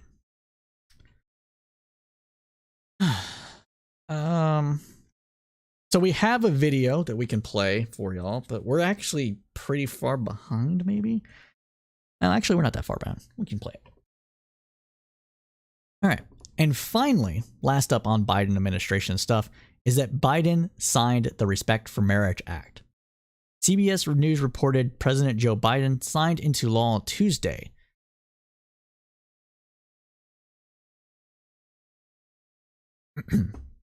So President Joe Biden signed the landmark law on Tuesday that granted federal protections for same-sex marriage and interracial couples, capping both a personal and national evolution on an issue that enjoyed growing acceptance over the past decade. Biden signed the Respect of Marriage Act before thousands of invited guests on the South Lawn at an event the White House said reflected the importance of the moment. We'll turn over to that video now and comment on it, as we are wont to do. Make sure it's up. Yeah, it's up. Today's a good day. Yeah, it is. A day America takes a vital step toward equality, toward liberty and justice. Not just for some, but for everyone. Everyone. All right, so this is all true, but we need to explain it and why it's important. So before we continue on this video, let's go ahead and come back here and explain what this law does. So what this law does is that after the Supreme Court overturned the precedent of Roe during its hearing on Hobbs, I think it was Hobbs. It wasn't Hobbs, was it? I don't know. It doesn't matter. Whatever the case was called, right? Every single substantive due process granted right that the Supreme Court gave came under threat, specifically because of Clarence Thomas. And Clarence Thomas said that we should re-examine all substantive rights granted by the court from substantive due process. Those include same-sex marriage, interracial marriage, and I think he didn't mention interracial marriage. Of course not. But it includes interracial and same-sex marriage and birth control, among other things. And what this law does is that it says that the federal government will recognize any marriage that is conducted by a state, right? So it's going to recognize any marriage that is conducted by a state, and that other states have to respect those contracts, because that's what a marriage is. It's a marriage contract. Specifically saying for interracial and gay couples. So what that does is that the Supreme Court comes around and says, hey, we're going to overturn Obergefell and make it to where states can make gay marriage illegal again. Right? We're going to overturn Loving and make it so interracial marriage is illegal again. Then states that have codified those in their state's constitutions are still able to perform those marriages, and those marriages conducted past and into the future of that in those states, as well as the other states that had it, even if they got rid of it, have to respect those licenses. It's basically saying you can't come around and take that back from that person. And because of the full faith and credit clause of the Constitution, you have to respect the other states' granting of a marriage license. So while a lot of people are like, I don't know, man, don't we have Obergefell? Don't we have all these things? Is this just for show? It's not. It's not. And because of that, and because of some Republicans wanted to take pressure off of the Roe, they did this. They voted for this because they saw that, one, it's the right thing to do. A lot of the Republicans that voted for it actually believe it's the right thing to do. And two, they wanted to take heat and pressure off of them to say, hey, we're not all evil bastards, okay? We don't like abortion, but we're not gonna mess with your marriages. So that's why it's being done. Now we can turn back over to Biden's remarks about this. Toward creating a nation where decency, dignity, and love are recognized, honored, and protected. Today, I sign the Respect for Marriage Act into law. Deciding whether to marry, who to marry, is one of the most profound decisions a person can make. And as I've said before, and some of you might remember, on a certain TV show 10 years ago, I got in trouble. Marriage, I mean this with all my heart, marriage is a simple proposition. Who Who do you love? And will you be loyal to that person you love? It's not more complicated than that. The law recognizes that everyone should have the right to answer those questions for themselves without the government interference. Hear, hear. All right, we're not going to play the full clip. The full clip's 5 minutes. We'll share the link to it, but we don't want to bog down too much because we still have a lot to cover, especially with this. Especially with this whole Elon Musk thing that's happening still. Holy crap! Thank you, Sean, for showing us that. But let's continue on though. So, as a senator, Biden voted for the Defense of Marriage Act in 1996. Defense of Marriage Act defended the then proposition that marriage is between a man and a woman, protected church, made it to where, don't ask, don't tell is in, blah, blah, blah, blah, right? And so for Biden, Tuesday's event bookended a moment a decade ago to help spark a national political transformation on the issue. Now, it's true that it did, but we can't ignore all the hard work that LGBTQ activists had for that moment either. Biden played a part of it because he forced it to partly into the national conversation, as well as forcing Obama's hand on it to a degree to get him behind it. But really, it's the activists that did the groundwork in order to change people's hearts and minds. That said, as Biden mentioned in his remarks, when he was serving as vice president, he shocked the country with an unexpected declaration delivered in an interview on NBC's Meet the Press. Quote, "I am absolutely comfortable with the fact that men marrying men, women marrying women, and heterosexual men and women marrying another are entitled to exact same rights, all the civil rights, all the civil liberties," Biden said at the time, when asked whether he was comfortable with same-sex marriage. Philanthropist and Democratic donor David Bonnet, who has been an outspoken gay and transgender right activist and longtime supporter of Biden, told CNN that Tuesday's bill signing could not come at a more crucial moment. Quote, "President Biden has demonstrated his support for decades for lesbian and gay civil rights, and this law is a reaffirmation of that during the time when rights are under attack," Bonnet had said. Continuing on, quote, "I think we're here in response to the hateful and Quote, "I think we're here in response to the hateful and discriminatory actions and tactics by so many in the right wing and so many that want to dismantle the rights that we fought so hard for so long." And this concludes our segment on U.S. politics. There are no SCOTUS updates this week as the court is in recess until the new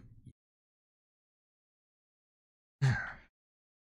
So if you're just joining us and you want us to cover anything in particular, you want to come on the program, you want to debate us, there are numerous ways to get a hold of us. First off, you can join our Discord server.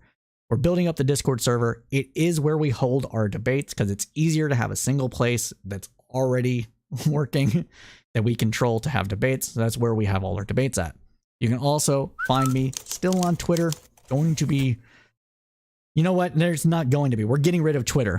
So for now, probably until the new year, just because it's going to take time for me to change all my links and I'm going away for the holidays, you can still find us at Crowdsource Poll on Twitter.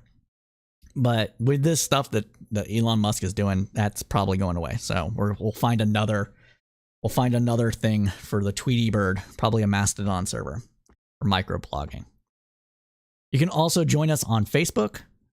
With either the group, Facebook/group/Tribune Commons, or our Facebook page, Facebook/the Crowdsourced Tribune. Those are how you can get a hold of us. And actually, I am sorry, but I have to go to the restroom. So I'm going to be right back. Don't go anywhere. I just have to pee. So we'll be right back. Be right back.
And we are back. So let's get into some more news.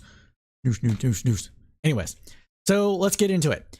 So we're going to start with some Bitcoin news for our news bites. And this is more about cryptocurrency than Bitcoin in particular, but it's important and everybody thinks all crypto is Bitcoin, so we're saying it's Bitcoin. All right. So CNBC reports on Binance. Binance, the world's largest cryptocurrency exchange, paused withdrawals of the stablecoin USDC, or United States Dollar Coin, on Tuesday while it carried out a quote-unquote token swap. The involved swapping one cryptocurrency for another without the need for fiat currencies in between. USDC withdrawals were resumed about 8 hours after Binance first announced the pausing of withdrawals. USDC is supposed to be backed by actual physical fiat currency, which means it's similar to like how gold backed the dollar. This is the dollar backing the US dollar coin, and so you're supposed to be a one-to-one. So the move came as investors' concerns grew about Binance's stability following the collapse of its rival exchange, FTX, as well as a report of a potential criminal investigation from the US government. Oh, man. I don't know much about Binance specifically because I did all my cryptocurrency exchanges and trading and stuff on Coinbase, but it would not surprise me if a lot of these exchanges are experiencing somewhat of a bank run. People have told me that Binance is fine, but I didn't trust it during the beginning of this last route for cryptocurrency, so I took all of my cryptocurrency off market, currently sitting in a wallet. A wallet, something you control. You can control a wallet. Exchanges have a wallet. I wanted to make sure that if the exchange collapsed, that I wouldn't lose anything. And that's what a bank run is. And so a lot of people are getting out.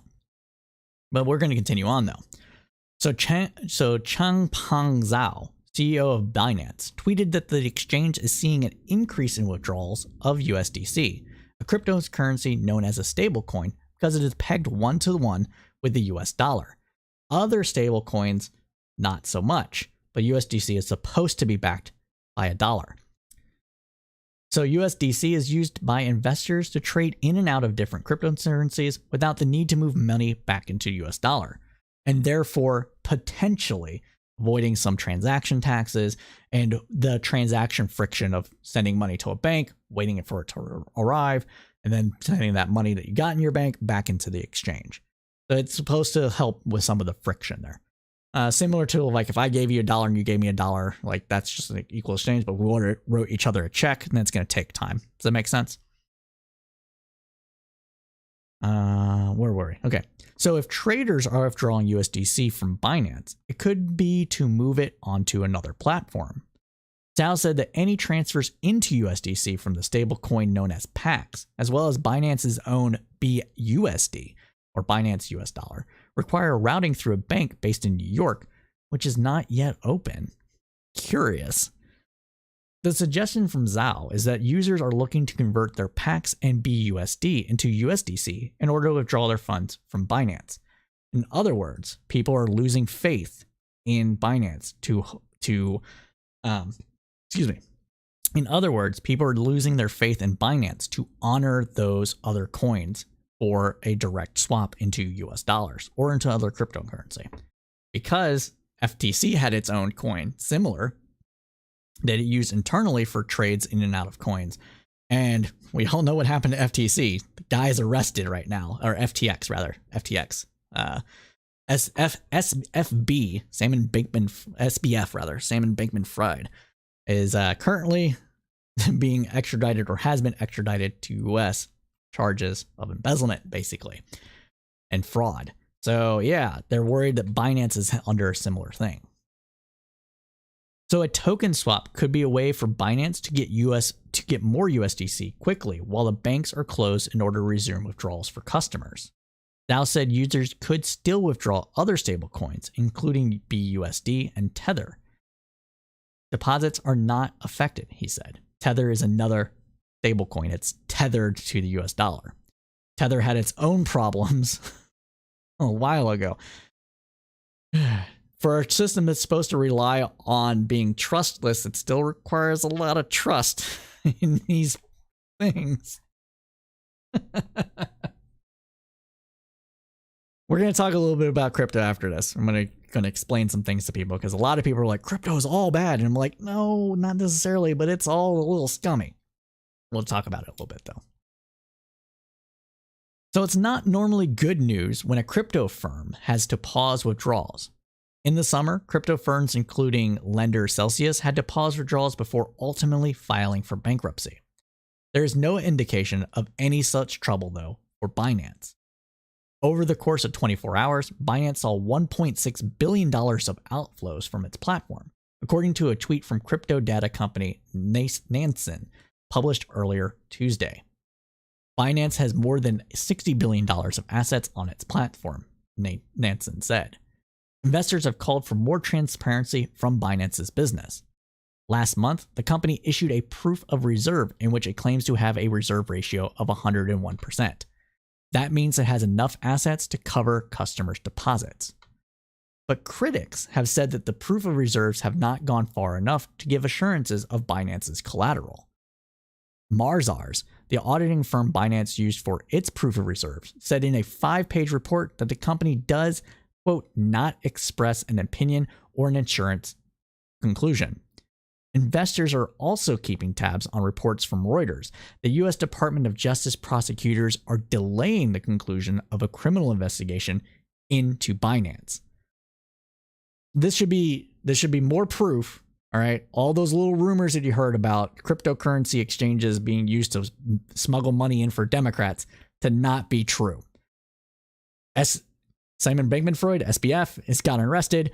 There's these rumors about the cryptocurrency exchanges being investigated for fraud.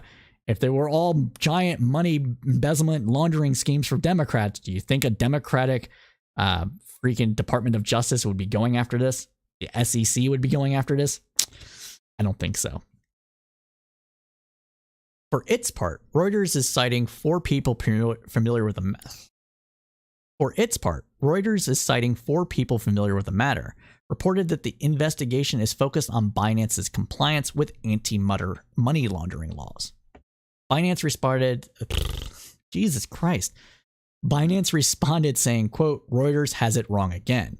We don't have any insight into the inner workings of the U.S. Justice Department, nor would it be appropriate for us to commit if we did, the company said in a tweet on Monday. Now, as I said,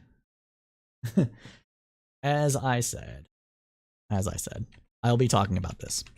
But there do have some comments from the audience, so I want to see what they have.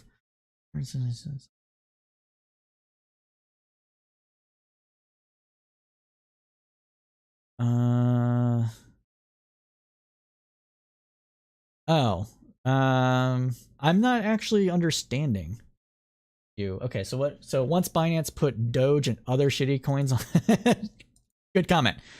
So Sean says, once Binance put Doge and other shitty coins, oh shoot, I've had that tracker up the whole time. Let's start that over. So once Binance put Doge and other shitty coins on there, I left it forever and knew bad times were coming for them and the rest. True. Very true. True. Clear. So Quibbles, let's see, what are you saying here? Everyone's gonna have something to have to actually trust. Let's just have 90% or so the interest goes towards the value of the per share ownership and have tax and go to the team point or buy point. 1 million more money in that. Oh, okay, I see what you're saying. Yeah, a lot of this is going to be me explaining this a bit more, Quibbles. So a lot of people think all cryptocurrencies all the same. It's all a giant Ponzi scheme. Okay. And the reason why people believe that is because, well, a lot of them are. So you have to separate cryptocurrency into basically 4 parts: the underlying blockchain technology behind the coin itself, the exchanges, and any tokens that are on the same network. Most of the scams that have existed are from either tokens being put on the network, which is just somebody creating a thing that you can attach to the actual bytes of data to get traded around. That's the coin from validating the network that you get as a reward of keeping the network going. And those are usually all just crap because there's usually no actual purpose for them. Usually. A lot of them are like, oh, we do these cool things, like we're going to do a community and make a shit coin or whatever. Literally, scam coin. It's one, right? But those are really mostly scummy. Some of them were like supposed to be like video game currency, basically, where you use the currency to play the game and you basically gambled it in the game. The game was really crappy. Like it's a lot of that kind of stuff. A lot of MLM kind of stuff in there, right? And then there's NFTs are essentially tokens. That's all they are. They're just tokens on a network. Then you have the network itself, which is the blockchain technology. And you can make derivatives of that blockchain technology. A lot of it is open source. And so if it's a derivative of an already existing blockchain, chances are it's going to be pretty bad. For example, Feathercoin started as a Bitcoin alternative that was tied directly to a exchange. So think of the Silk Road, basically, where people like traded feather coins, but it wasn't used by many people, so that's why it's not very good. Litecoin's another thing. It was supposed to be an improvement upon Bitcoin, hence being called Litecoin. Supposed to be a faster, better version of Bitcoin, which is why it was considered the silver of cryptocurrency, because it actually made improvements onto Bitcoin's technology. And as far as transaction costs were concerned, energy production, etc., but it was considered silver because it wasn't the first on the scene. Bitcoin is the first on the scene. That's why it's considered gold. And its network is sluggish, and they've had to build all types of overarching protocol on top of it. Ethereum, to be sure, this is like very basic if that wasn't clear. But Ethereum is kind of like a combination of it was originally started as proof of work, so you actually turned on your computer, used graphic cards, so it wasn't as technologically demanding, and you couldn't get an ASICs or a processing powerhouse to find the coins to keep the network stable. It has since gone to proof of stake, which is basically network is being maintained by the validation of the coins of the transactions through nodes, and nodes are backed by essentially the amount of money being exchanged, the amount of coins being exchanged, new coins being found on the network. It's being given to people that have staked coins, and the staking is supposed to buttress the network, essentially using Ethereum coin itself as backing for the whole network. That's why you get rewarded for that. So if the technology is good, if it actually is good improvement on the standard technology and it has uses for it, if it's not proof of work, that's going to be less environmentally harmful. If there's actually a good consortium behind the project, those are all fine. Those are like good things to like kind of keep an eye on, because blockchain technology can be useful, especially with supply chain logistics, validating, the validation of digital artwork is actually a pretty good use of it. Although a lot of NFTs are junk. And when I mean junk, I mean devoid of any kind of actual artistic value. It's just consumer driven crap for the most part. But those sort of things, right? The exchanges are completely separate from those. And the exchanges have to be a trustful system, because they have to be able to exchange money or coins, and they have to have basically a backing of the coins. They have to have the cryptocurrency on the market itself. They have to have banks and escrows to validate trades. They have to have things, all that stuff. And generally speaking, if you're keeping your money on the exchange, you're kind of being stupid because of all the stuff that we just talked about. But they have to be able to basically validate everybody's accounts and have a one-to-one backing for everybody's account. And that's why it's prone to fraud. That's why it's prone to embezzlement. This is why we have the FDIC. We have Federal Deposit Insurance Company to back federal deposits of certain bank institutions, in order for, if there's a run on the bank or the bank collapses, then you don't lose your money. none of the exchanges are FDIC insured. They're all securities exchanges, essentially. They're supposed to follow those security exchange missions, SEC, rules and regulations for banking. And not all of them are. Which is why, again, there's this fraud and embezzlement.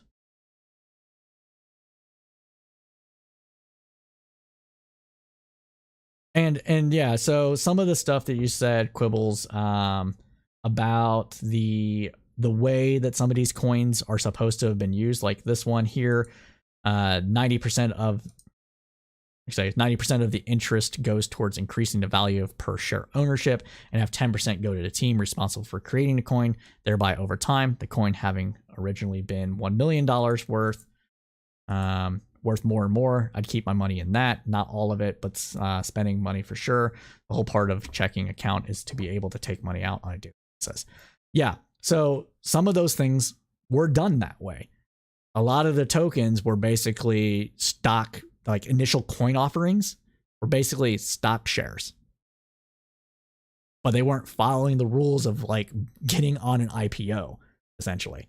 So again, a lot of scummy stuff. We're going to release this coin that we're supposed to be this business or whatever. And it turns out it's just junk. So yeah, that's what we got there, man. That's what we got. Oh, shoot. I am, space. But yeah, so that's what is going on with the crypto. And yeah, I hope that explained it well enough.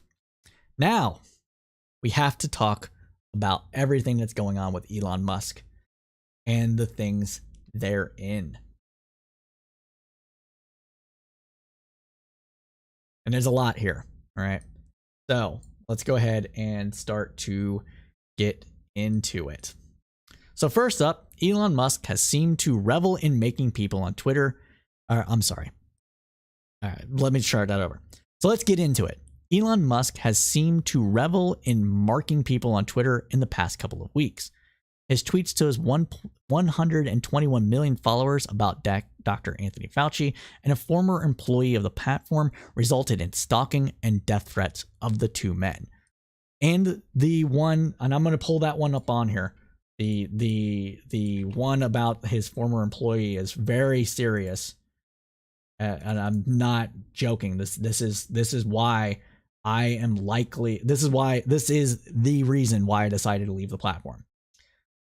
So Musk boy here decided to insinuate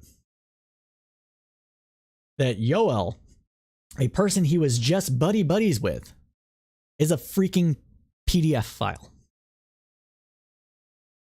Okay.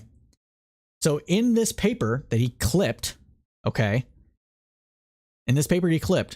it is talking about whether or not, or not talking about whether or not, talking about the possible best ways to keep kids safe on the internet, because there's going to be leakage for kids accessing adult websites, whether it be dating apps or what have you. Okay.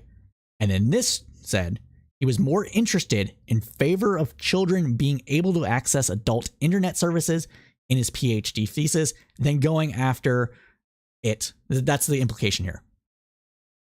He was interested in this, and that's why he and the rest of Twitter didn't go after pedos. And every single person on the right is listening essentially to one person making the claim that Elon Musk is actually doing this in a robust manner. There is no proof given by these people. There is the illusion of proof showing like we saw these metrics and then they went down, and obviously they're talking about it. But yeah, so Elon Musk is doing that kind of crap. Okay. And it's gross. He's buying into and promoting QAnon's conspiracies about Twitter in order to make himself look better to right-wingers. It is gross. Okay. Now, not only that, though, but when it happened to him, this stalking and intimidation happened to him, it apparently wasn't so fun. According to the New York Post, a college kid named Jack Sweeney's Twitter account tracked Elon Musk's private jet this week. known as @ElonJet on Twitter. Musk suspended Sweeney's account, threatened to sue him, and potentially take legal action against this 19-year-old. The 19-year-old freshman said he's been talking to a few people about the potential lawsuit. Right? Been talking to people about it. And not just that, okay? But Elon Musk did this banning and then 8 hours or so released new Twitter rules that this person had violated. So they banned them for violation of rules that weren't rules until after he was banned. And this was slightly after Elon Musk getting booed on stage. And that's funny too. We're going to talk about that. But we got to continue on. I'm getting all over the place. I'm getting a little ADD brain here, and we got to keep going. So, in the meantime, though, Sweeney said that he'll be on the lookout for any letters in the mail. Quote, "I do not think it's a bluff, but we'll have to see," Sweeney told the Post when reached at his home on Thursday morning. "It's hard to say. We'll have to see if I get an official notice from anything," Sweeney told the Post. Musk took to Twitter late on Wednesday and posted a tweet thread alleging that someone driving a rewind. All right. So Musk posted on Twitter late on Wednesday that alleging that someone driving a car bearing California license plates was trailing the vehicle carrying his young son. Quote, "Last night, a car carrying little X in LA was followed by a crazy stalker, thinking it was me, who later blocked the car from moving and climbed onto the hood," Musk said. Musk then appeared to imply that Sweeney's flight tracking Twitter handle may have been to blame, tweeting, quote, "Legal action is being taken against Sweeney and organizations who supported harm to my family." This is nuts. This is nuts. And yes, Sean, we're going to get to it. All right. This is nuts because you're saying that a flight tracking app led to your car being found and then your son being put in danger by somebody that was probably paparazzi. Come on, dude. Let's be real. And with that, Sweeney had said that, quote, "That's a car, not a plane. And that supposed incident would have been 24 hours after the last tweet from my account, which is a big time difference. That's trying to link something that's just crazy." Sweeney said he thinks Musk may have been retaliating against him for tweeting a screenshot of an internal Slack message that he obtained from a Twitter employee. Quote, "It's all a weird sequence of events a week after I released leaked Twitter messages about my account being shadow banned," Sweeney said today. Twitter also banned Sweeney's other flight tracking accounts that monitor the private jets of Mark Zuckerberg, Jeff Bezos, Bill Gates, and assorted Russian oligarchs. Sweeney said that he was surprised to see that the Twitter had also banned his personal account. The incident has also resulted in a charge to Twitter's policy of open source flight tracking as well as other things. Okay. Yes, we're going to get into it. So everybody is being true. All right. So what is going on in the chat? Well, everybody, Elon Musk has gone nuclear on journalist Twitter. So I'm going to need your all help because this happened while we were streaming. Okay. A lot of this happened while we were streaming and getting prepared to stream. All right. I am going to share the links here of these things. So it's going to take me a second to copy link. It's going to take me a second to get here. But Sean, a member of our community,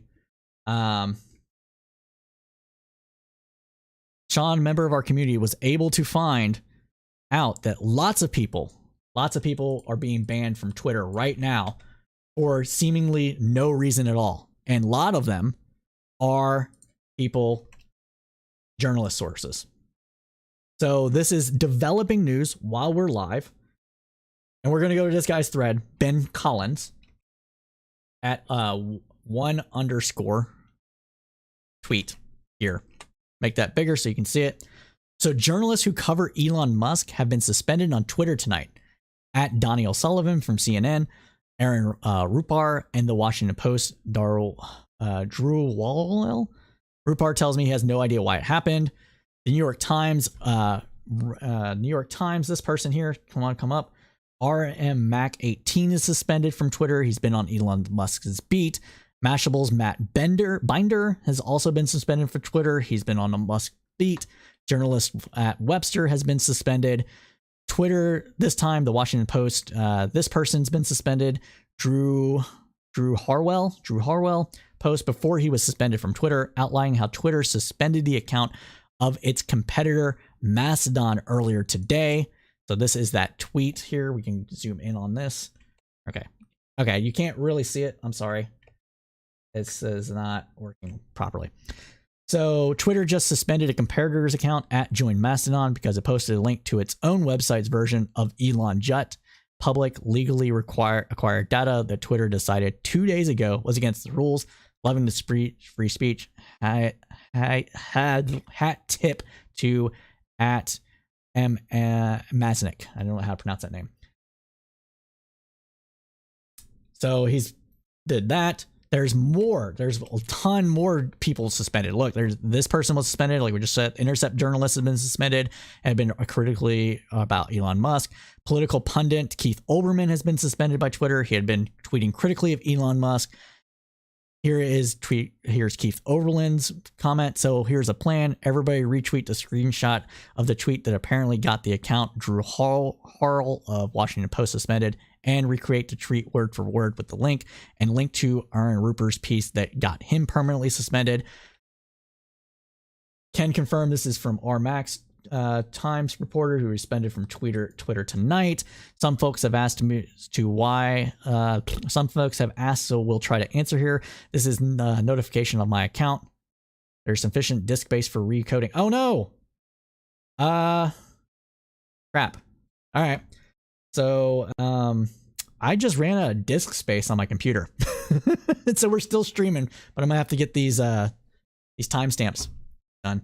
Anyways, so some folks have asked, so we'll try to answer here. There's the notification on my account. I was given no warning. I have no email or communication from the company about the reason for suspension. I report on Twitter, Elon Musk and his companies, and I will continue to do so from elsewhere, permanently suspended. Like all this is just nuts. Like pretty much everybody that has been critical of Elon Musk, making fun of him or doing anything at all, he's just banning them. The fragile man's little ego from all the freaking marketing that he put out from himself about being the Tony Stark of the actual world is just straight up bullshit. Straight bullshit about what's going on here. Honestly, this is a midlife crisis in action, and it would not be I would not be surprised if Elon Musk went through on his deal with Twitter because he's being investigated by the Department of Justice.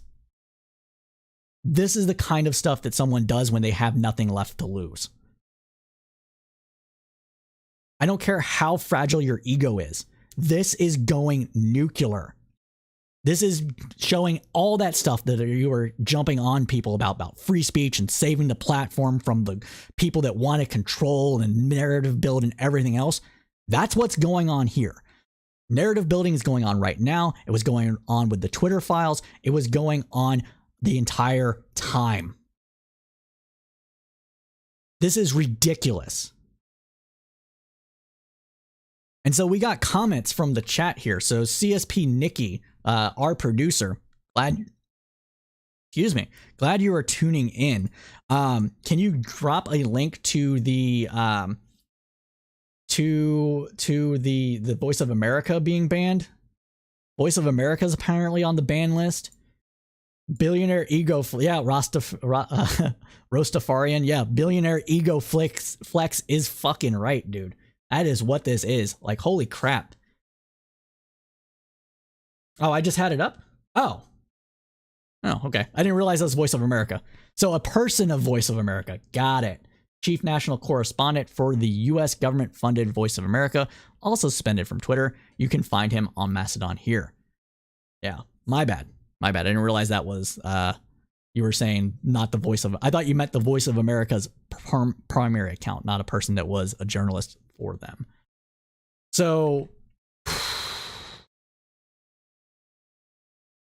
yeah. So, yeah, everybody. I think that's all the messages I missed in my little chat here. Elon just banned a fuck ton of journalists.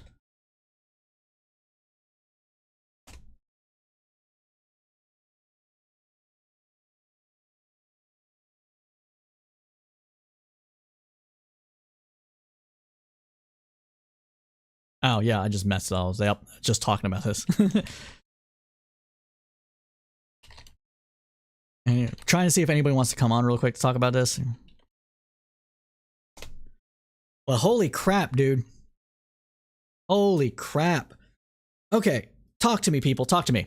Like, our friend of the show says this is the first thing that Elon Musk has actually done that hurts the brand. So legit reporters were on the list, like a bunch of stuff. and people are right. Twitter imploding. Like, honestly, I said this earlier. I said Elon Musk is going to actually improve the world and Twitter by making it blow up.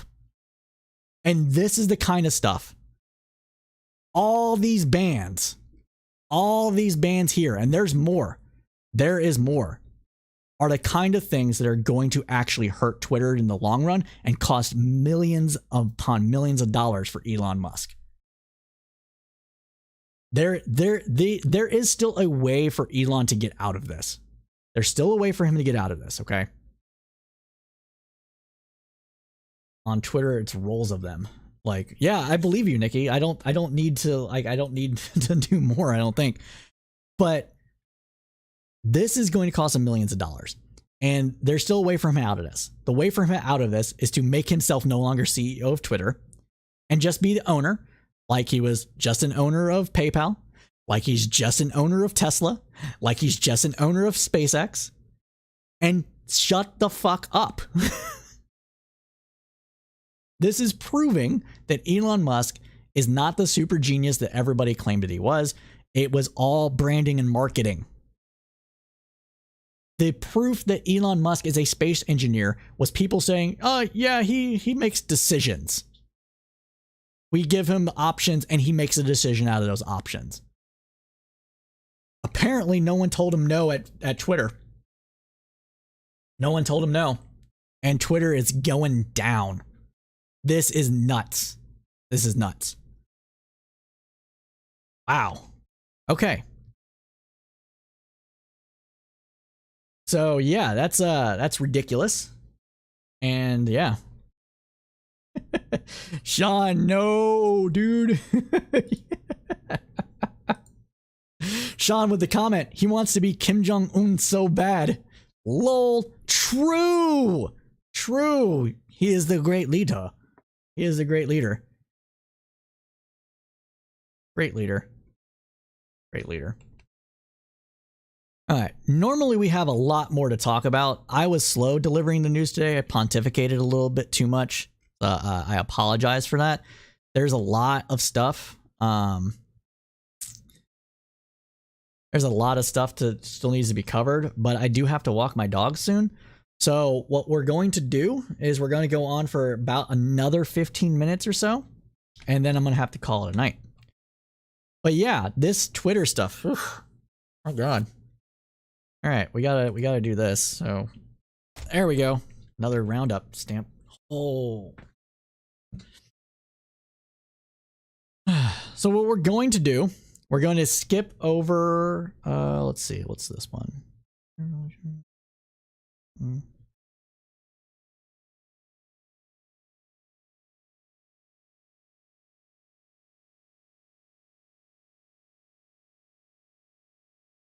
Okay, so this one is actually kind of important. So we're going to cover this story, and then we're going to jump to news of the weird. So here is a nutty story from LGBTQ Nation. And it goes in line with everything that's going on with Twitter, because a lot of the stuff in Twitter is moral panic bullshit around LGBTQ people, queer people. In a bizarre rant, Newsmax's Greg Kelly went from defending Donald Trump's call for termination of the Constitution to saying that drag queens reading books to other people's kids is a violation of his constitutional rights. How about drag queens reading to children in schools, he said. I think that's a violation of my constitutional rights, even if they're not my kids. What? It's not violating anybody's rights. This moral panic is going to get people killed. Holy crap. And Kelly was discussing a message Trump posted to his Twitter clone. Do you throw the presidential election results out of 2020 out and declare the rightful winner? Or do you have a new election? Trump wrote in his lies upon lies upon lies. Continuing on, he said, a massive fraud of this type and magnitude allows for determination of all rules, regulations, and articles, even those found in the Constitution. Lies, lies, lies, and more lies. Trump was angry that Twitter's deleted information released from President Joe Biden's son's Hunter Biden's laptop, including pictures of Hunter Biden's junk, which he believed somehow cost him the election in 2020. The story of Hunter Biden's laptop has been turned into part of the moral panic about PDF files, okay, and also corruption in government and a bunch of other stuff. But the stuff on the laptop was pretty much a nothing burger, except for like the fake stuff people say that it's in there, and it's not in there. And the story, the banning became the story that was a story. If it wasn't for the banning of the laptop, this wouldn't be a story at all. Honestly, that's what it boils down to. So instead of defending the Constitution, though, Kelly said that the Constitution is flawed because it doesn't allow election results to be overturned because social media companies moderated content. Quote, so there's actually no provision in the Constitution if you find out there was a massive fraud, and perhaps the person in the White House doesn't belong there. Lies, lies, lies, lies. Continuing on, he said, how do you fix that? Do you set up a new system? Do you set up a new election? You know, we do things external to the Constitution all the time. He continued on saying, I don't like it for the most part when it happens. Like for 2 years, we were all told we had to stay home and we had no choice. Was that in the Constitution? Actually, yes, it was. Stop lying through your teeth, you piece of crap. He also said, how about the woman who was arrested for going to Arby's and she would not wear her mask? So is this in the Constitution that you must wear a mask when you go out to lunch? I don't think that's in the Constitution. But it's allowed in the Constitution, you dumb piece of crap. Then Kelly, most crimes, for that matter, most crimes aren't mentioned in the Constitution, and somehow laws have been enforced for centuries in the United States. Then Kelly went on to the moral panic about drag queens. Instead of saying that because there isn't anything in the Constitution prohibiting them from reading to kids so they can't be stopped, to fall in line with his previous example about Arby's masking policy, he said that drag queens reading to children is a violation of his constitutional rights. He didn't cite any part of the Constitution that he believed was violated. Instead, he showed a picture of a fully clothed drag queen reading to a kid. How about drag queens reading to children in schools? I think that's a violation of my constitutional rights, even if it's not my kid. So there are a lot of things that happen outside the Constitution, and some are really, really bad. And some of those are supported by rhinos all over the place. This is just batshit insane bullshit, conspiracy theory mongering, moral panic about queer people because you lost an election. And you're going to get people killed. So if Twitter goes down, maybe that will help stop this crap. Continuing on, drag story times have faced attacks all over the country, and armed right-wing protesters have showed up outside of these events with children in multiple states each week. There's one that's happening in Dallas-Fort Worth area this Friday that people that I have had honest to goodness good conversation with are attending to show up armed to quote-unquote showing up armed rather to protest the drag queens because they think it's PDF files. How messed up is that?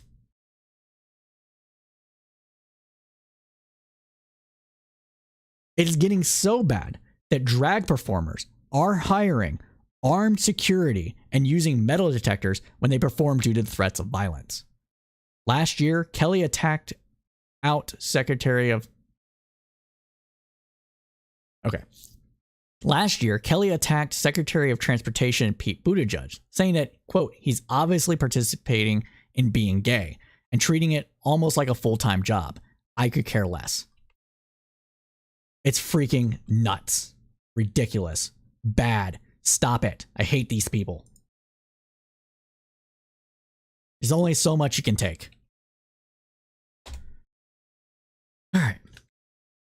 But we are almost out of time. And if you don't know, well, now you do. We like to end our news segment with some news of the weird.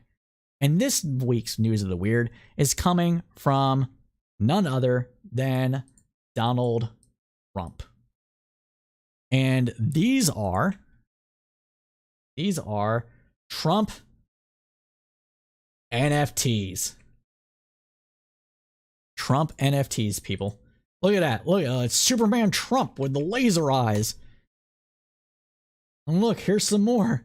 Here's a whole video of everyone. All the this NFTs. Is Donald Trump. Hopefully your favorite president of all time, better than Lincoln, better than Washington, with an important announcement to make. I'm doing my first official Donald. Better than Lincoln and Washington. What? Jesus Christ. Donald J. Trump NFT collection right here and right now. They're called Trump Digital Trading Cards. Trump Digital Trading Cards, and they're going to be the best thing ever, the best NFT. You missed the NFT boat, dude. NFTs are no longer in style. They're not in vogue. People aren't going to buy your... I mean, okay, your cult is probably going to buy your shitty NFTs. They're going to not point to a website in 2 weeks, and then everybody's going to be like, what happened to my NFTs? I don't get this stuff. It's gone now. Scams. Because Trump is just a giant freaking con man. So of course he's on the NFT bandwagon. These cards feature some of... Wait. Do you think that Trump paid an American artist to make these? Yeah, they do. They do. That is the perfect comment for this. Rostafarian. They look like someone lifted images off of Google and photoshopped his face onto them. Correct. They're probably stolen. He probably stole these. Some of the really incredible artwork pertaining to my life and my career. It's been very exciting. You can collect your Trump digital cards just like a baseball card or other collectibles. Here's one of the best parts. Each card comes with an automatic chance to win amazing prizes like dinner with me. I don't know if that's an amazing prize, but it's what we have.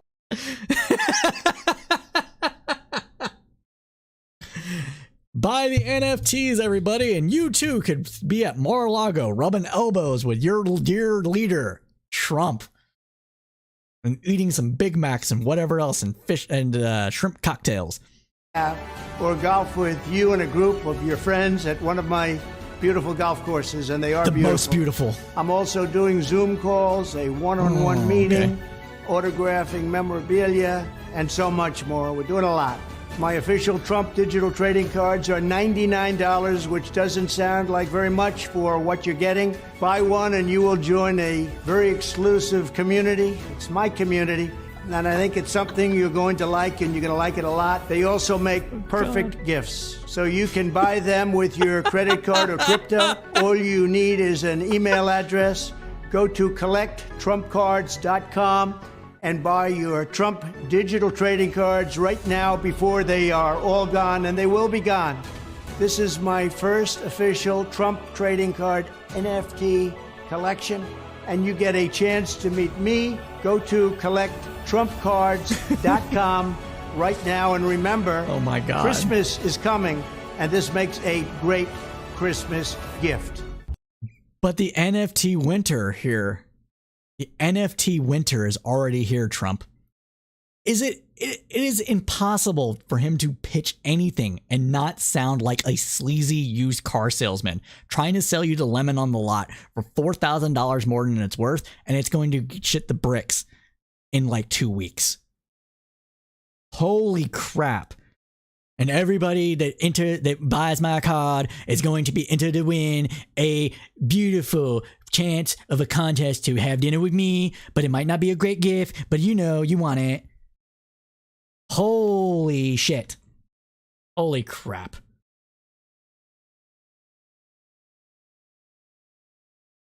Wow. Some of the reactions we got this are pretty good. But sadly, we can't get into those reactions because I am out of time and I have to walk my dogs. We know you liked what you heard because you stayed with us to the end, so please smash that like button for the algorithms. It really does help us out. Comment and subscribe as well, because every little piece of engagement on our YouTube channel or Facebook or Twitch also helps put us up further in the algorithm.